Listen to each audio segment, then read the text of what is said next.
Hello, students. This is a guideline for your learning quiz number 7. So in this one, I've given you a short selection of On Writing by Raymond Carver.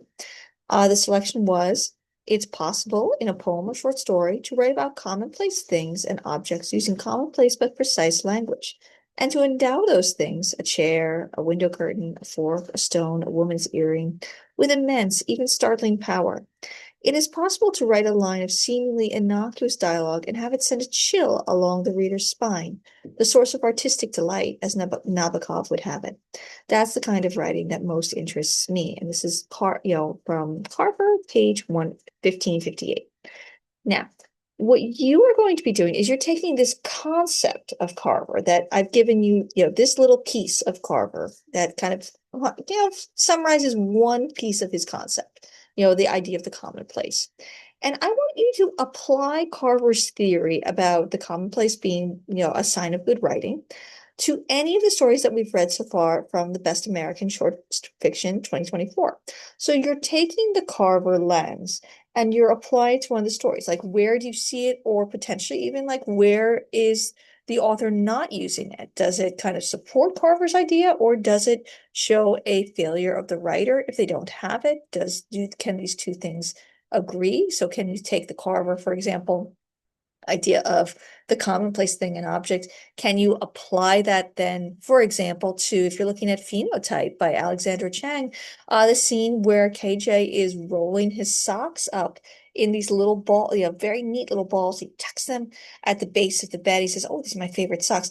And in the meantime, this is the scene where KJ and Judith are about to have sex for the first time. But that little care and the attention he gives to his socks, you can look at that and say, like, well, that tells me a lot about who KJ is as a person. That tells me a lot about kind of how he treats others, how he treats the things he cares about and the people he cares about. This shows me a lot about who he is as an individual.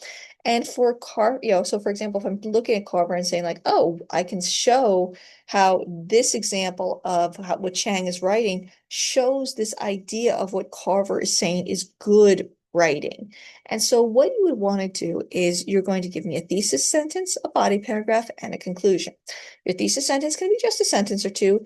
By the end of it, I should know what story you are going to be applying Carver's concept to and what you're kind of stating about it. Like, what's the big idea you're doing? In the body paragraph, I'm going to see you really show and explore and support what you're stating about that story.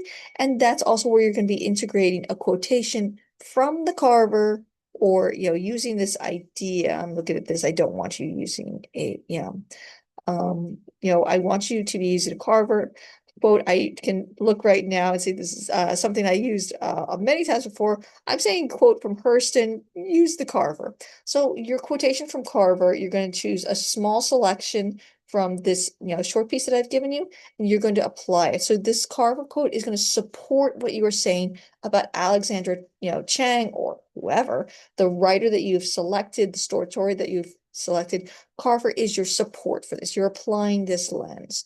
This is something that you need to be comfortable with. You will be doing this later on. This is, essentially a short version of the essay that you are going to be seeing later. And conclusion is, that small, that kind of final reinforcement of what you have argued and proven in the body paragraph.